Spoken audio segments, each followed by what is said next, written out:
Queridos irmãos, que a graça e a paz possa ser com todos. Nós queremos convidá-los a abrir as suas Bíblias na carta que escreveu Paulo aos Filipenses. Nós estaremos finalizando hoje o capítulo de número 2, do versículo 19 até o versículo de número 30. Filipenses, capítulo 2, do 19 ao 30.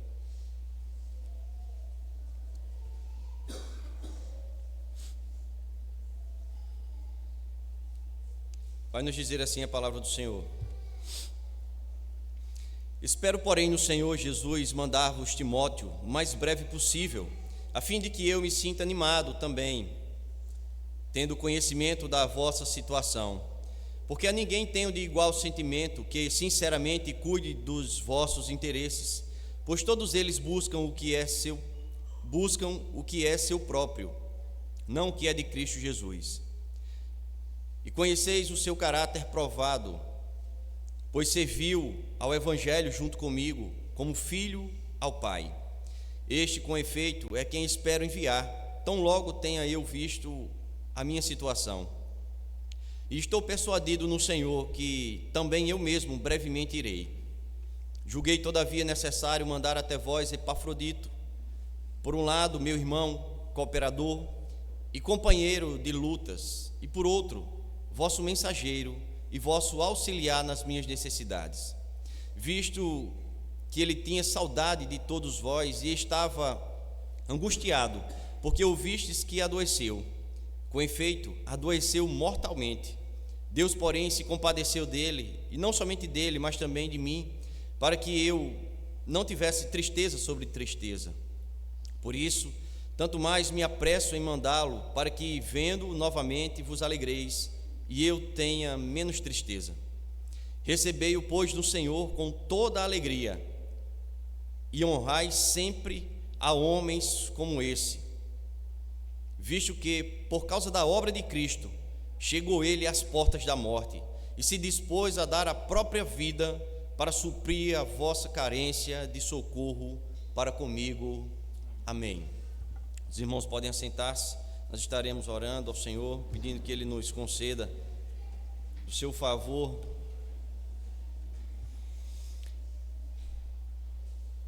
Senhor nosso Deus, acabamos de cantar o quão preciosos são os teus preceitos, são os teus decretos. E mais uma vez queremos nos colocar à tua disposição para que os nossos ouvidos ouçam, para que a nossa mente compreenda, para que o nosso coração, Deus, esteja disposto a cumprir aquilo que irá nos apontar a tua palavra nesta manhã. Obrigado por mais uma narrativa, obrigado por mais um texto, obrigado por mais uma oportunidade, ó Deus, de estarmos diante do Senhor para ouvirmos a tua voz, e que essa voz nos auxilie no nosso crescimento, no nosso amadurecimento, no nosso arrependimento, nos auxilie na nossa conversão. Em nome de Cristo Jesus, queremos contar com a tua graça, o teu favor e misericórdia, ó Deus. Não por nós, pois não há nada em nós, ó Deus, que nos fizesse nos achegarmos a Ti e rogarmos todos esses favores, mas pelo amor que o Senhor tem à sua igreja, pois continua a falar-nos, ó Deus, semanalmente, diariamente, todas as vezes que o Teu povo se junta, ou mesmo de forma individual, abre a Tua palavra, a lê seriamente, fielmente, procura colocar em prática, ó Deus. É o Senhor agindo graciosamente na vida do Teu povo. Queremos contar mais uma vez com o Teu favor. Em nome de Cristo Jesus, é assim que nós oramos, ó Pai. Amém. Irmãos, mais uma vez, tendo o privilégio de partilhar da palavra do Senhor, semana passada nós estávamos com a ausência da família pastoral, né? Eles estavam ali se refrescando na cidade de Mossoró, e graças a Deus por estarem de volta, né? E nos alegramos pelo seu retorno. Irmãos, nós estaremos finalizando o capítulo 2, tá? E aí, como de praxe, gostaria que você tivesse com a Bíblia aberta. Alguns termos precisarão ser explicados para que a gente possa compreender todo o contexto. Um contexto esse que vai falar sobre serviço, um contexto esse que vai falar sobre uma forma que Paulo julgava ser necessária de serviço, né? E com certeza, irmãos, diante desse cenário de serviço, de serviço missionário, todos nós tivemos ouvido falar de histórias de implantações de igreja, de histórias de missionários, de dificuldades enfrentadas por esses missionários, das condições escassas, de enormes desafios para se levar a palavra de Deus a lugares inóspitos. Com certeza você já deve ter ouvido falar sobre missionários que frequentemente estão pedindo oração por motivo de perseguição, por não terem a liberdade que nós temos hoje para poder pregar a palavra do Senhor nesses lugares, muitas vezes até nos confins. Enfim, são histórias como essas que nos comovem, irmãos, e que com certeza nos fazem orar por aqueles que lá estão. E não existe nada de errado nisso. Orar pelos missionários que estão distantes, pelos missionários que deixaram o seu país, estão em um país estrangeiro, orar por aqueles que se desprenderam dos seus desejos pessoais e que atenderam o ID do Senhor e hoje estão em outros países, outras cidades, outros estados. Não há nada errado com isso. Mas quando essa oração só contempla quem está lá e não contempla quem está aqui, ou seja, nós. Quando nós fazemos oração para que o Senhor encoraje os missionários, para que o Senhor dê condições aos missionários, para que o Senhor dê intrepidez, dê ousadia, para que eles vão e preguem a palavra do Senhor. Quando essa oração é somente para aqueles que vão, e ela não é feita para aqueles que estão aqui. Quando essa oração ela não é feita no sentido de que nós também, que aqui estamos, também somos missionários, não tenhamos a mesma intrepidez, a mesma ousadia de pregar o Evangelho, o mesmo desprendimento. Então não há nada errado orar por eles, mas precisaríamos rever essa oração. Quantas histórias de homens que percorreram centenas de quilômetros para pregar o Evangelho se confrontam com as de muitos que não cruzam nem mesmo a rua para pregar o Evangelho aos nossos vizinhos. Estamos falando de nós mesmos. Conseguem entender já de cara esse contraste? Muitos viajam para longe, mas outros tantos não caminham passos com o mesmo objetivo, que é pregar a palavra do Senhor. Nós vivemos um contraste, irmãos. E quando se trata de serviço ao reino de Deus, esse contraste ele pode ser claramente identificado. Se não, vejamos a nossa situação. Nós somos empenhados em nossas carreiras estudantis, não é nada errado com isso, mas pouco nos esforçamos no conhecimento das Sagradas Escrituras. Nós somos assíduos, nós somos frequentadores de estabelecimentos que nos presenteiam com cartões de fidelidade, com milhas, com pontos, mas negligenciamos a frequência nos cultos públicos. Nós somos dedicados investidores naquilo que possa nos garantir uma certa segurança no futuro, mas nós somos negligentes a contribuir com a obra, essa obra que vai gerar frutos eternos na nossa vida. Você consegue perceber que facilmente nós identificamos contrastes no tocante ao serviço? Você consegue perceber que facilmente nós identificamos as falhas nossas no tocante ao serviço ao Senhor? Você percebe que se formos responder sinceramente a esses contrastes, nós chegaremos à conclusão, irmãos, de que nós não servimos mais ao reino, nós não somos mais servidores ao reino por causa do nosso eu. Nós estudamos o que achamos interessante, nós frequentamos os lugares que nos fazem bem, nós investimos naquilo que nos proporciona algum prazer. Você percebe que sempre existe o eu em evidência? Você percebe que o eu está sempre, muitas vezes, está muitas vezes à frente do que deveria ser o reino, o serviço, o Senhor? Consegue perceber que o eu está sempre presente nesses contrastes? É aquilo que eu gosto, é aquilo que eu quero, é aquilo que me faz bem, é aquilo que me traz alegria. E é sobre essa evidência que Paulo vai enfatizar o caráter humilde que todo cristão deve ter. Seja vivido isso coletivamente, em comunidade, e ele vai nos trazer o exemplo de como nós, como igreja, deveríamos nos comportar frente à sociedade. Hoje veremos por meio de exemplos como o serviço ao Senhor também deve ser desenvolvido na ótica da humildade. Mais uma vez, Paulo vai tocar no mesmo assunto. Eu nós devemos lembrar que Paulo ele vem instruindo os filipenses quanto ao desenvolvimento da salvação, e para isso ele já tinha orientado para olhar para o exemplo de humildade de Cristo, para buscarem ser inculpáveis, ser irrepreensíveis, o que significava serem como luzeiros, fazendo a diferença em meio a uma sociedade que caminha na escuridão. Todo esse processo de amadurecimento e crescimento, irmãos, iria resultar numa grande alegria do seu tutor. Ele sempre vai falar: olha, procedam dessa forma, isso vai me trazer alegria. Procedam dessa maneira, isso vai me fazer muito mais alegre. O que veremos a partir de agora é a continuidade das instruções de Paulo quanto à prática da humildade. Ele já havia apontado Cristo como o maior referencial nesse assunto. Ele também se mostrou como exemplo de humildade e serviço, quando ele diz: por isso mesmo eu me derramarei como oferta de libação em favor dos filipenses. E agora ele passará a mostrar mais 2 exemplos de servos que serviram ao reino de Deus em total harmonia com o seu ensino e com o querer divino. Ele vai falar aqui hoje sobre Timóteo e vai falar sobre Epafrodito, esse nome que mais parece um trava-língua, né? Epafrodito. E aí eu convido você a fixar-se agora no versículo 19, quando ele vai dizer assim: espero, porém, no Senhor mandar-vos Timóteo o mais breve possível, a fim de que eu me sinta animado também, tendo conhecimento da vossa situação, porque a ninguém tenho igual sentimento que sinceramente cuide dos vossos interesses. Dos 2 exemplos de servos humildes apontados por Paulo nesse trecho do capítulo, o primeiro deles, irmãos, vai ser Timóteo.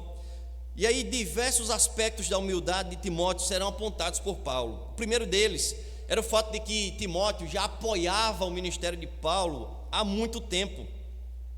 Muitas histórias já haviam sido colecionadas, muitas experiências já haviam sido contabilizadas. Então Timóteo era alguém que estava vivendo de perto o ministério de Paulo, conhecia de perto aquilo que ele já estaria sentindo na pele.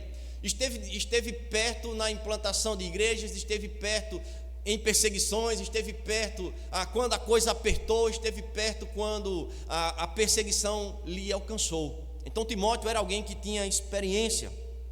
E Paulo estaria interessado em mandar alguém para verificar as suas antigas ovelhas, mas não queria mandar qualquer pessoa. Ele precisava de alguém com afinidade de alma, e essa era uma característica que diferenciava Timóteo de tantos outros cooperadores de Paulo. Os relatos vão mostrar que ele havia contado com o serviço de muitos outros homens, mas Timóteo era como se ele tivesse uma afinidade, era como se ele pensasse a mesma coisa, era como se o linguajar fosse muito parecido, e ele queria que alguém da sua inteira confiança pudesse ir, fazer ali o seu relatório, pegar as informações e trazer de volta as informações das suas antigas ovelhas. E ele achava em Timóteo a pessoa que reunisse essas informações.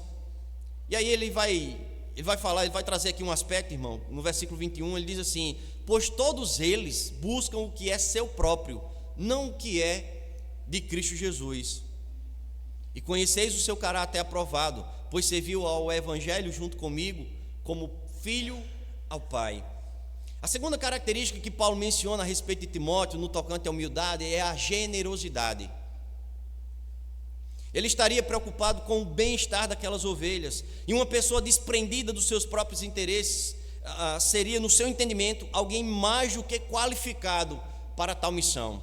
E aí, já com relação ao que Paulo fala dos outros que buscavam o seu próprio interesse, presume-se que ele estava falando aqui, irmãos, dos pregadores que estavam pregando por discórdia e por inveja, como nós já vimos no capítulo 1, no versículo 15. Ele está se referindo àqueles, ou seja, nem todos que servem ao Senhor são desprendidos. Alguns servem buscando os seus próprios interesses, e ele menciona esses pregadores que estavam contribuindo com o avançar do Evangelho, mas a intenção dos seus corações era equivocada. A intenção dos seus corações era trazer ao benefício próprio, não buscando assim honrar ao Senhor. Esses pregadores representavam com clareza o egocentrismo, o que é contrário à verdadeira humildade. O que ele está dizendo aqui é: olha, Timóteo é diferente desses. Esses aqui buscam o próprio interesse. Timóteo não, ele é desprendido. Ele está focado no reino, na propagação do Evangelho. Ele não está preocupado com si próprio, como fazem alguns. E aí, essa é uma característica, a generosidade. é uma característica, irmãos, que é visível. Pessoas que são humildes, elas são generosas, mas devemos atentar que essa generosidade, ela não é em benefício próprio, ela se torna visível, porque essa generosidade, ela se materializa, mas esse generoso, ele não faz isso para acumular sobre si benefícios próprios, ou trazer sobre si uma própria coroa, como vemos facilmente nos nossos dias. E aí o apóstolo ele continua tendo a preocupação de descrever o seu servo como alguém que vive literalmente a humildade. E mais uma das características dessa humildade é que ela é visível. Não tem como alguém ser humilde e ser um agente secreto. Essa humildade, ela vai ser visível. As pessoas verão esse servo humilde. Os filipenses, irmãos, já sabiam do valor aprovado de Timóteo. Ele vai dizer, vocês já conhecem o valor dele. Ou seja, já se tornou visível essa característica desse servo humilde. Interessante que essa palavra se referia, irmãos, a um teste específico, em que o metal era posto em uma fornalha para provar se era verdadeiro ou falso. Ou seja, essa palavra provado, ela vem, a sua raiz vem disso, de um teste que era feito na época, para saber se aquele metal continha muita impureza ou não, se era um metal falso ou se era um metal verdadeiro. O que Paulo está dizendo é, vocês já conhecem, Timóteo é aprovado, ele já passou pelo teste, ele já passou por inúmeras dificuldades, então entendam que, ou melhor, vocês tragam a memória que vocês já conhecem. Eu estou mandando para vocês alguém que já foi aprovado, ele não está em teste, ele já foi aprovado, ele já obteve a nota esperada. Timóteo já havia passado por diversas lutas, como aqui já falamos, por diversos desafios, e a sua nota já tinha sido chancelada. Embora ele fosse novo, com apenas 30 e poucos anos, mas já havia sido treinado na escola dos duros ataques, e o seu professor estava lá junto com ele. Colecionaram dolorosas, mas preciosas lições nessa caminhada.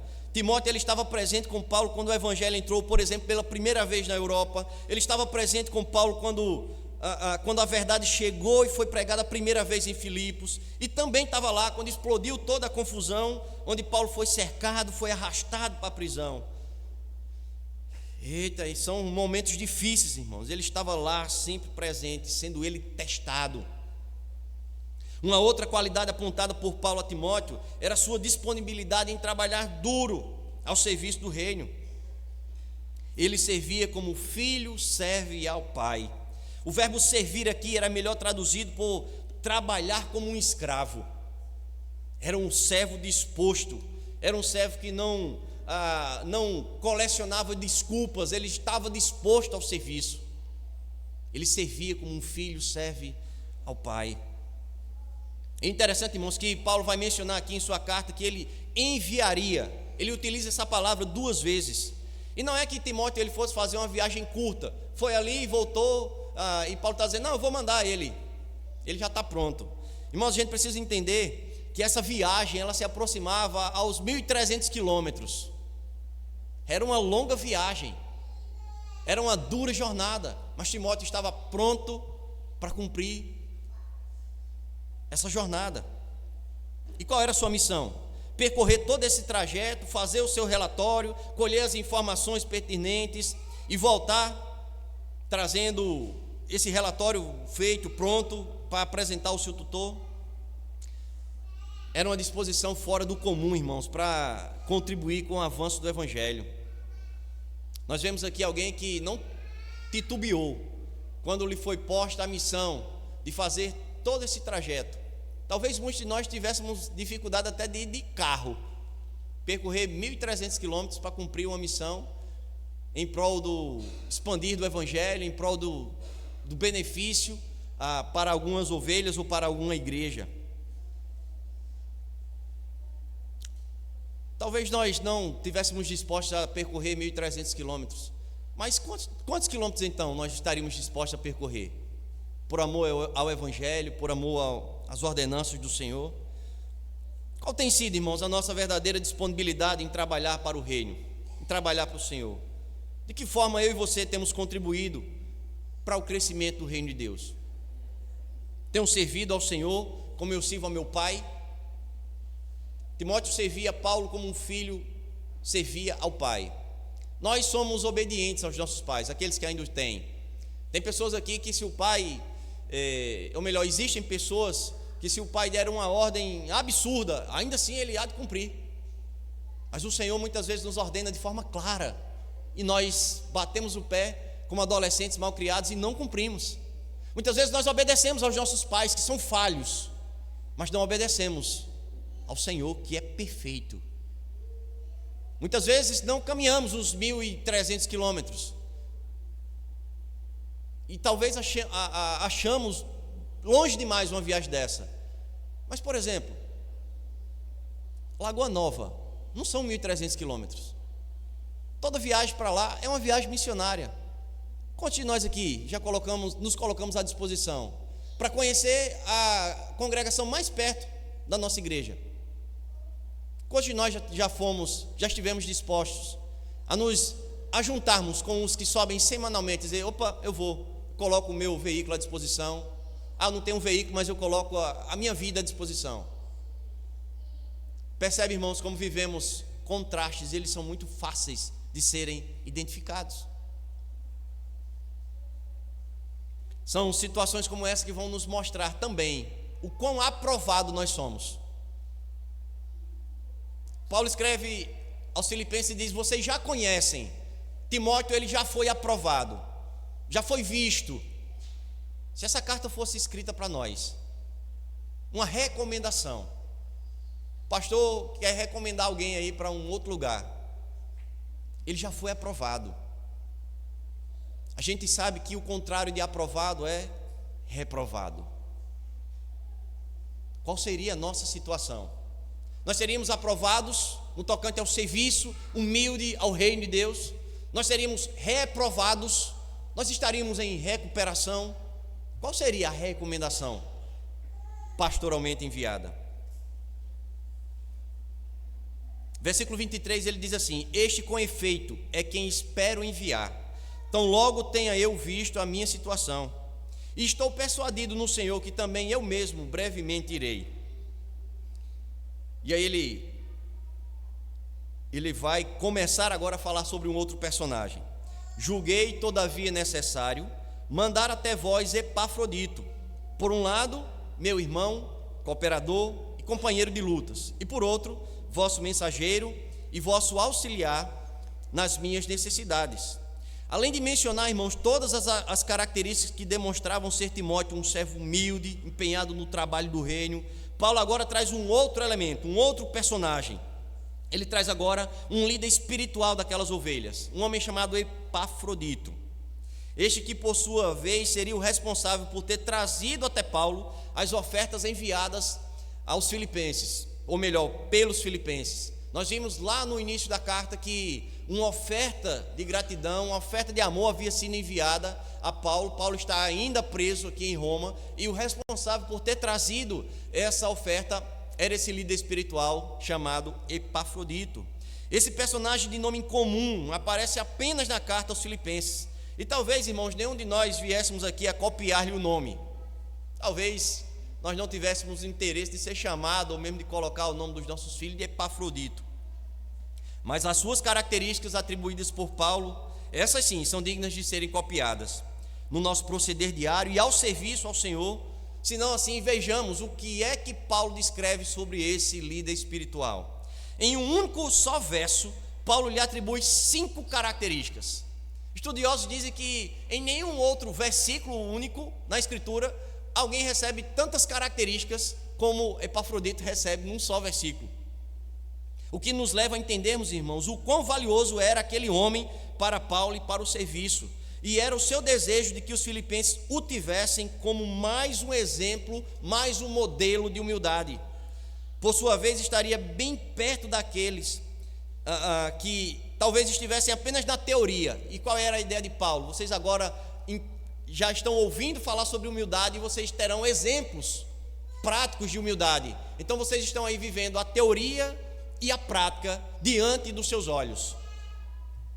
Essa era a intenção, porque talvez muitos de nós esquecêssemos, ou assim como os filipenses, fosse fácil apenas receber a carta, Paulo mencionar alguns exemplos principalmente o de Cristo, como exemplo de humildade, e apenas aquilo ser lido periodicamente. Qual era a ideia de Paulo? Eu estou mandando para vocês 2 exemplos práticos, pessoas reais. Não que o Cristo não fosse real, mas eles já não contavam mais com a presença de Cristo. Eles só tinham ali os relatos bíblicos, eles só teriam ali aquilo que já havia sido pregado, instruído, ensinado. Mas o que Paulo está dizendo é: vocês estarão diante de um servo aprovado, de um servo humilde, de um servo fiel.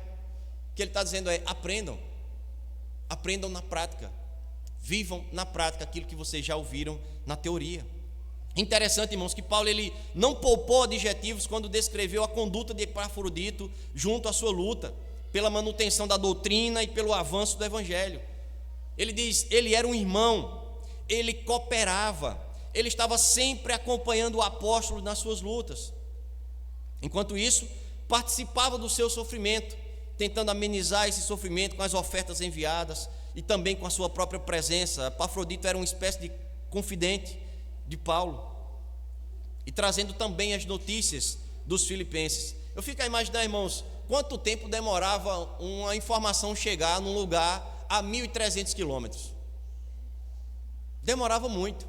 É diferente do que a gente tem hoje, né? A gente está falando aqui ao vivo, pessoas que a gente não sabe nem onde estão, talvez a mais de 1.300 quilômetros, estejam vendo em tempo real.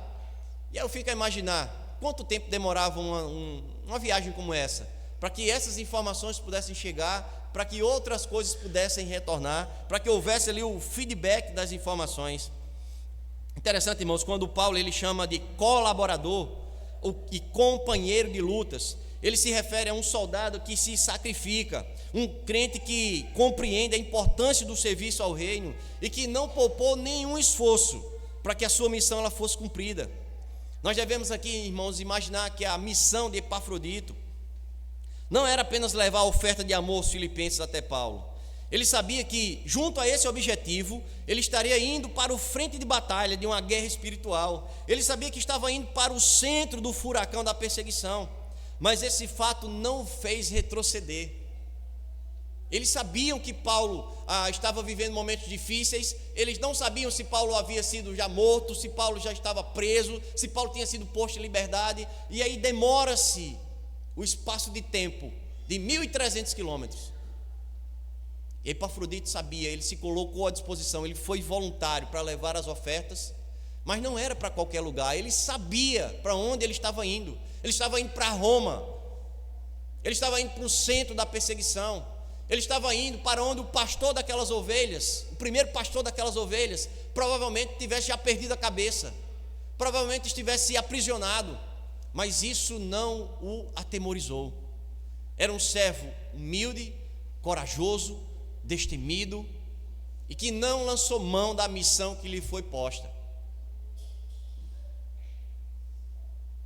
Ele não retrocedeu. Isso precisava ser considerado, irmãos. Versículo 26, Paulo vai dizer: visto que ele tinha saudade de todos vós e estava angustiado, porque ouvistes que adoeceu. Com efeito, adoeceu mortalmente. Deus, porém, se compadeceu dele, e não somente dele, mas também de mim, para que eu não tivesse tristeza sobre tristeza. O texto nos mostra, irmãos, que enquanto esteve em Roma, após a viagem tão longa, Epafrodito ele chegou a adoecer. E aí não se sabe ao certo que tipo de doença, mas era uma doença grave. O texto vai dizer que ele adoeceu mortalmente.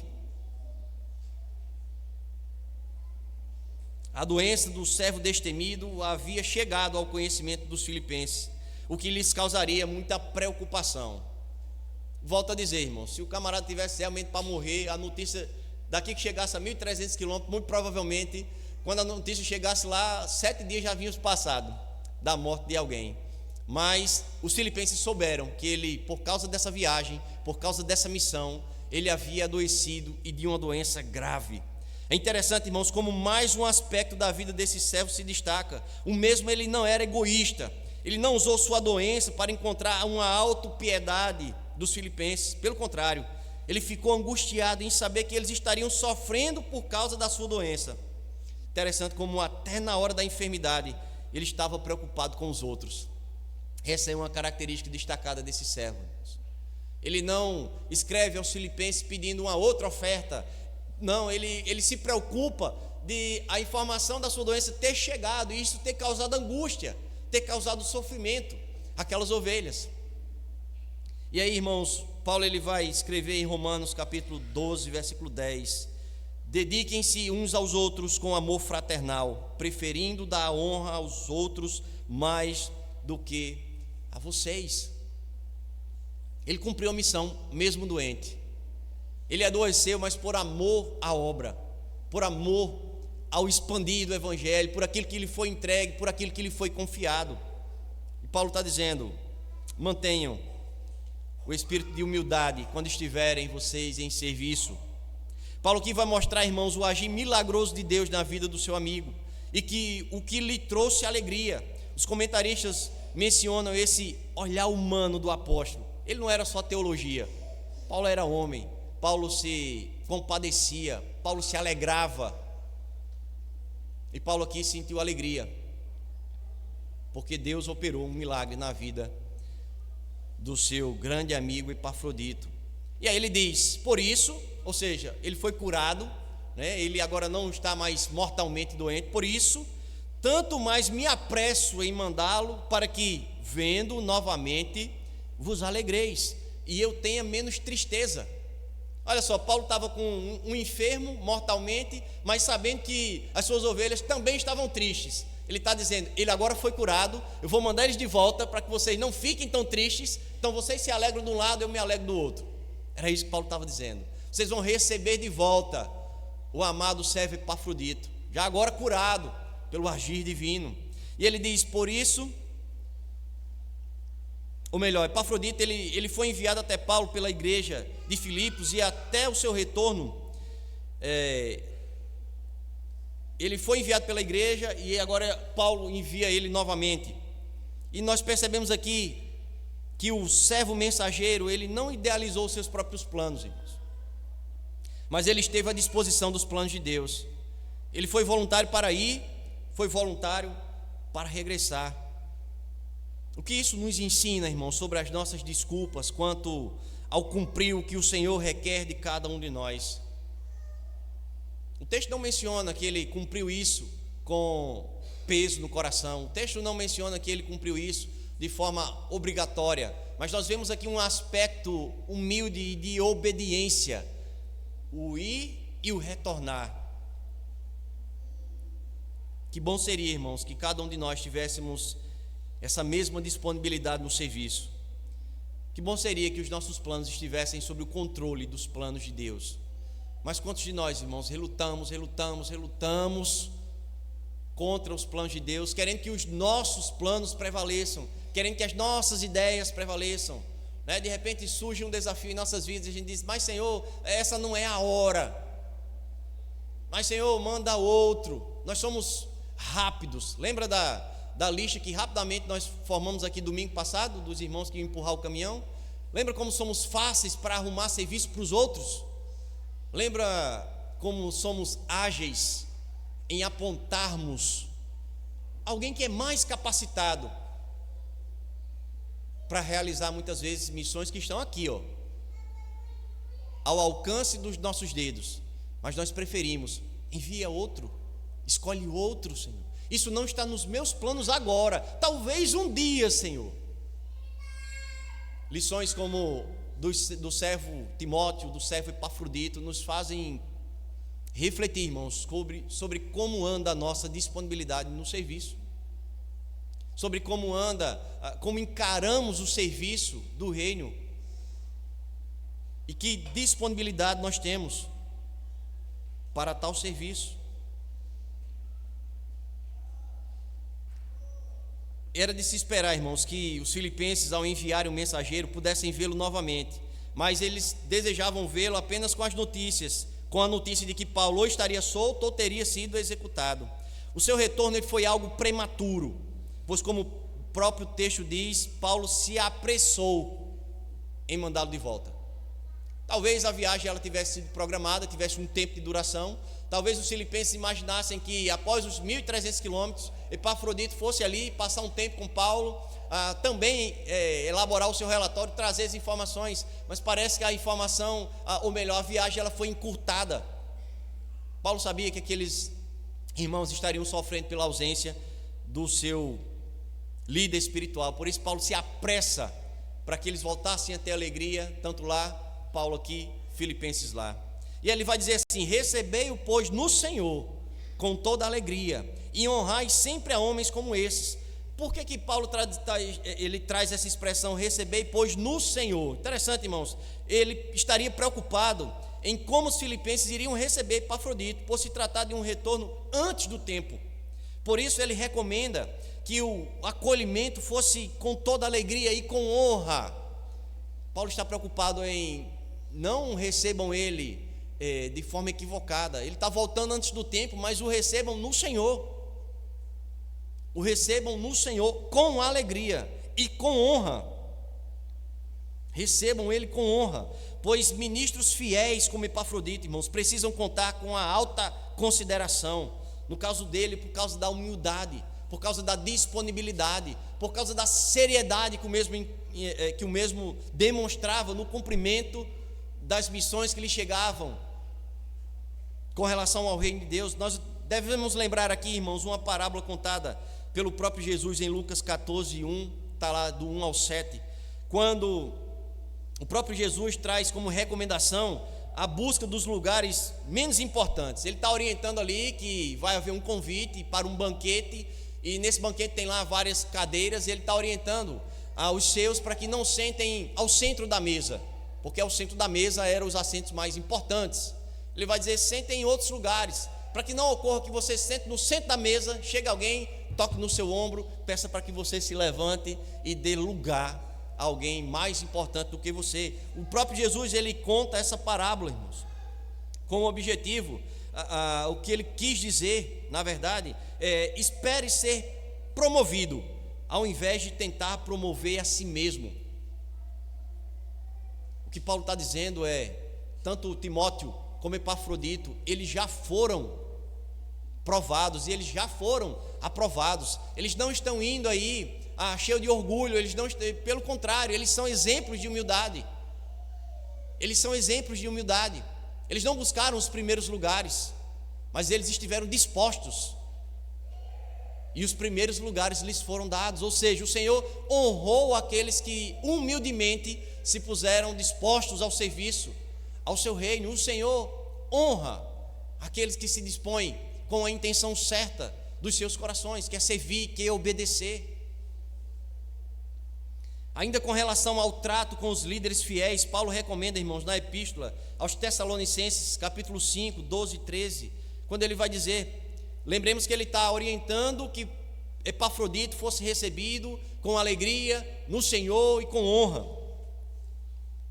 Só que em um outro texto Paulo vai dizer: agora vos rogamos, irmãos, que acate com apreço os que trabalham entre vós, ou melhor, os que trabalham entre vós e os que vos presidem no Senhor e vos admoestam, e que os tenhais com amor em máxima consideração, por causa do trabalho que realizam. Vivei em paz uns com os outros. Pastores fiéis precisam ser tratados com honra, com dignidade. A igreja do Senhor não pode estar descartando. Não é uma orientação nossa, é uma orientação de Paulo. Tratem esses homens com honra, alegrem-se pela presença dele em vosso meio, o recebam no Senhor, visto que por causa de Cristo, verso 30, chegou ele às portas da morte e se dispôs a dar a própria vida para suprir a vossa carência de socorro para comigo. Paulo vai finalizar o capítulo, irmãos, trazendo à tona mais uma vez a razão pela qual Epafrodito deveria ser recebido como recomendado. Comentando esse texto, Calvino vai dizer: ele preferia ser negligente quanto à saúde a ser deficiente no dever. Interessante, né, irmãos? Enquanto muitos de nós colocamos como prioridade o nosso bem-estar, colocamos como prioridade o nosso estar bem e negligenciamos. Basta uma dorzinha de cabeça e nos afastamos. E é um motivo, é uma razão para não estarmos aqui como estamos agora. Epafrodito foi com certeza, irmãos, um exemplo de serviço sacrificial para todos os cristãos. E lançamos aqui uma pergunta, né? Se a sua vida, se a minha vida, ela fosse vivida de forma humilde diante de Deus, assim como foi a vida de Timóteo, a vida de Epafrodito, como seria buscar essa humildade no serviço ao Senhor? Como seria, irmãos, abrirmos mão da nossa arrogância? Como seria abrir mão da nossa prepotência? Como seria abrir mão do nosso achar que somos alguma coisa para servirmos ao Senhor, assim, vazios, como instrumento a ser preenchido pelo Senhor? Seríamos diferentes. Parece, irmãos, que o apóstolo Paulo, ele pregava, ou melhor, ele pegava pesado quando resolvia ensinar por meio de exemplos. Se não, vejamos: tenha o mesmo sentimento que houve também em Cristo. Eu me dou como sacrifício por amor a vocês. Timóteo, que teve uma vida de desapego, de trabalho duro na obra do Senhor. E por fim, Epafrodito, que quase morreu para que essa missão fosse cumprida. Nós vemos aqui, irmão, exemplos de disponibilidade, de vontade de servir, de um desejo ardente em seus corações, onde não era o centro das perseguições que iriam tirar esse desejo, onde não era uma distância mais do que longa que iria tirar o desejo dos seus corações. Mas a pergunta é: o que tira o desejo dos nossos corações? É um cenário de perseguição? É uma doença mortal? É uma distância quilométrica? O que tira o desejo dos nossos corações de servir ao Senhor?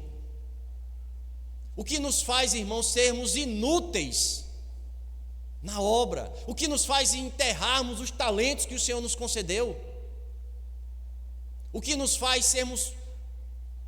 sermos galhos atrofiados? Olhemos para os exemplos que finalizam o capítulo 2 dessa carta. O que Paulo está dizendo é: eles foram provados, eles foram aprovados, eles já foram testados. Estou mandando eles como exemplos, para que vocês não fiquem apenas na teoria, para que vocês não apenas ouçam o que é uma vida piedosa, o que é uma vida de servo, mas para que vocês vejam, para que vocês compartilhem as experiências junto com eles, para que eles os estimulem a progredir, a prosseguir num caráter de serviço humilde diante do Senhor. Nós percebemos, irmãos, como o assunto ele ganhou uma ênfase nas instruções do apóstolo, e esse assunto foi a humildade. Ele realmente queria enfatizar a importância da humildade no serviço prestado por qualquer cristão. Mas qual seria o porquê dessa ênfase, irmãos? Por que Paulo havia falado tanto sobre humildade? Estariam os filipenses com essa brecha em suas vidas? Estariam os filipenses soberbos? Por isso que Paulo, de forma contínua, fala sobre o mesmo assunto.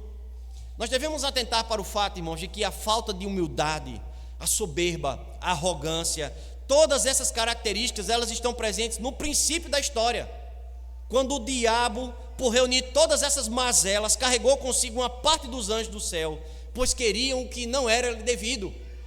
Eles desejavam aquilo que não lhes era devido. Então foi por causa da arrogância, da soberba, da prepotência, que eles caíram do céu. E Paulo sabia que um problema tão antigo, está lá desde a criação, poderia ainda assim sujar os corações daqueles leitores, assim como pode também sujar os nossos. Assim como podemos estar aqui diante de irmãos que se reúnem, mas que têm uma mancha no coração. Muitas vezes essa mancha não é visível, mas ela é interna.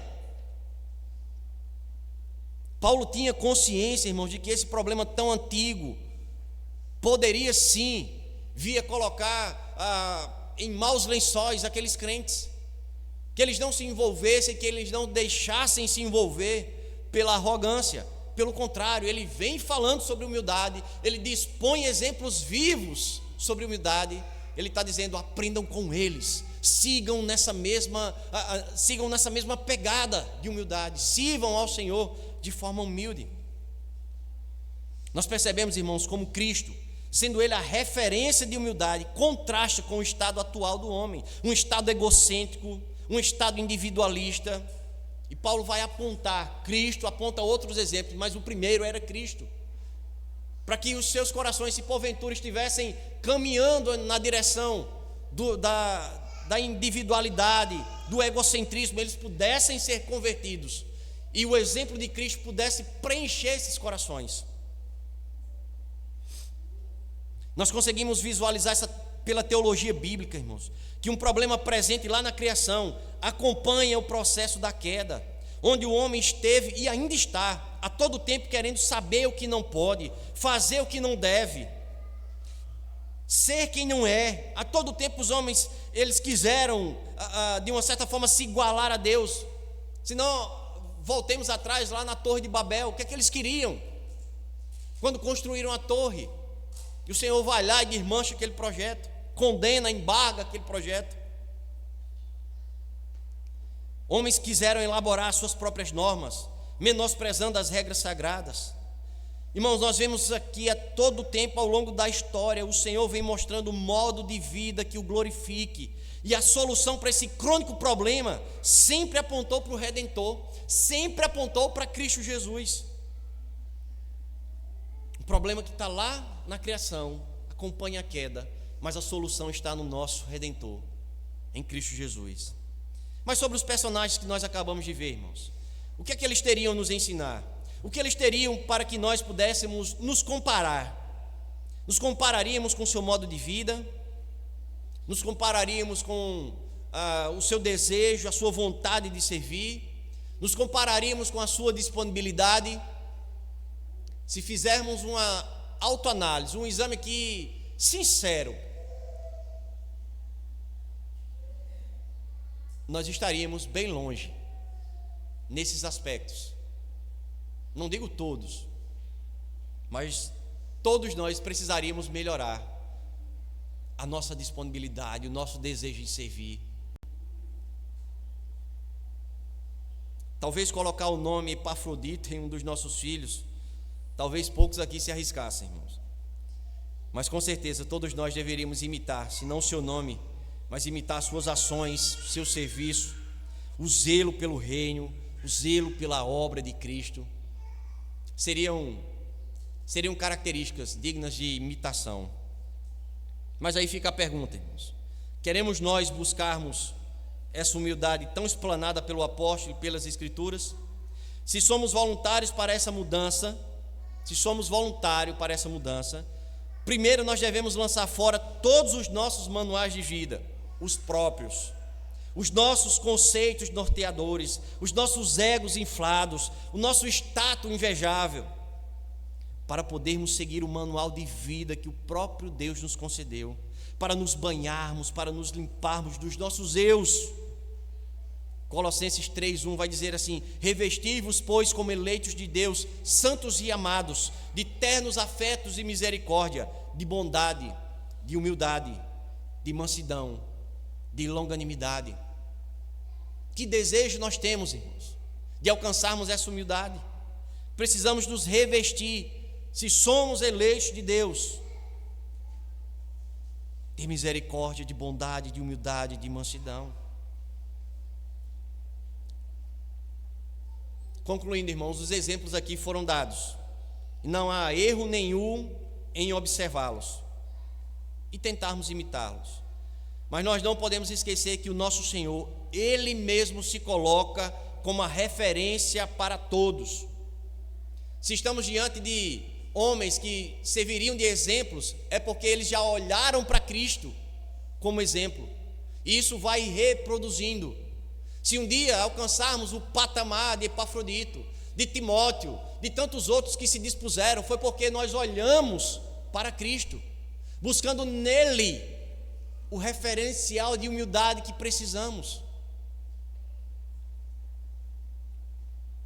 Mateus 19, 29 vai registrar, o próprio Cristo dizendo: tomai sobre vós o meu jugo, e aprendei de mim, que sou manso e humilde de coração, e vós encontrareis descanso, pois o meu jugo é suave e o meu fardo é leve. Ele mesmo se coloca como referência de humildade. É Cristo Jesus, irmãos. É para Ele que devemos olhar. E Ele vai dizer: aprendei de mim. Mas como conhecer o Senhor? Como aprender do Senhor? Pela forma como Ele se revela, pela palavra de Deus. Aprender do Senhor significa, irmãos, fechar os nossos ouvidos para a voz do nosso coração e atentarmos para o que Ele nos diz. Significa entender que não somos o centro da história, mas Ele é o centro da nossa história. Significa, irmãos, deixar de imitar as celebridades e os seus holofotes e imitarmos aquele que, sem brilho nenhum, dividiu a história, mudou a nossa história. Significa diminuirmos para que Ele cresça. Se queremos aprender com o Senhor, como sermos humildes, precisamos descer dos nossos saltos altos. Os homens entendam. Ninguém aqui anda de salto alto, mas literalmente. Mas quantas vezes, irmãos, nós não caminhamos acima de onde realmente deveríamos caminhar? Que o Senhor trabalhe em nossos corações, irmãos, e nos façam a cada dia sermos mais tementes, sermos mais dispostos e sermos mais humildes em trabalhar para o Senhor.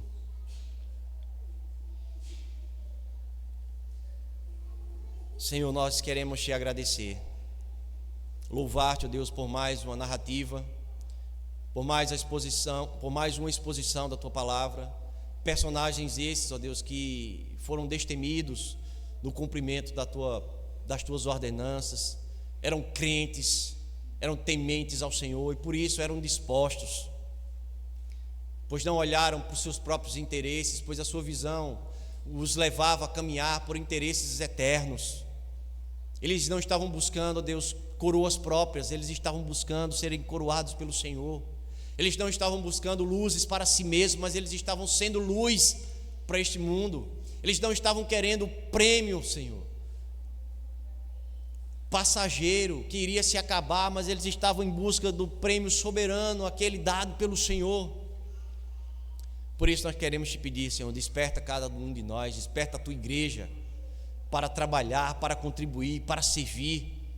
Desperta cada um de nós, desde as crianças, que elas possam entender, que elas possam olhar para os seus pais, para as suas mães, e que isso sirva-nos de exemplo, um exemplo que nos preocupe, pois se o nosso exemplo não tem sido, ó Deus, como esses homens que aqui foram mencionados, eles também seguirão esses exemplos.